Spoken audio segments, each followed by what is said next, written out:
અત્યારે પીએફના મોટાભાગના કામ ઓનલાઈન થઈ રહ્યા છે. ઓનલાઈન થવાથી ફાયદો એ છે કે કામ ઝડપથી થઈ જાય છે. પરંતુ તાજેતરમાં એક અહેવાલ આવ્યો છે જેમાં કહેવામાં આવ્યું છે કે છેલ્લા 5 વર્ષમાં ક્લેમ રિજેક્ટ થવાની સંખ્યામાં મોટો ઉછાળો આવ્યો છે. દર 3 ક્લેમમાંથી 1 ક્લેમ રિજેક્ટ થઈ રહ્યો છે.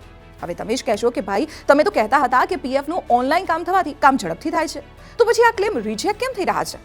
તો આવો આ પાછળનું કારણ પણ તમને જણાવી દઉં. ઓનલાઈન એપ્લિકેશન કરો ત્યારે તમારા તમામ દસ્તાવેજોમાં તમારા નામના સ્પેલિંગ સમાન હોવા જોઈએ.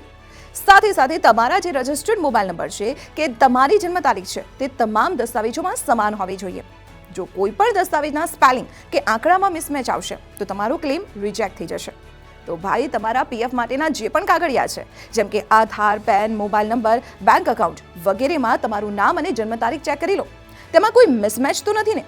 તમારો ડેટા ઈપીએફઓ ડેટાબેઝ સાથે મેળ ખાતો હોવો જોઈએ અને જો તેમાં કોઈ મિસમેચ હોય તો તેને સુધારાવી દેજો. નહીં તો તમે જ્યારે પૈસા ઉપાડવા જશો ત્યારે તમારા માટે આગ લાગે ત્યારે જ કૂવો ખોદવા જેવો ઘાટ સર્જાશે.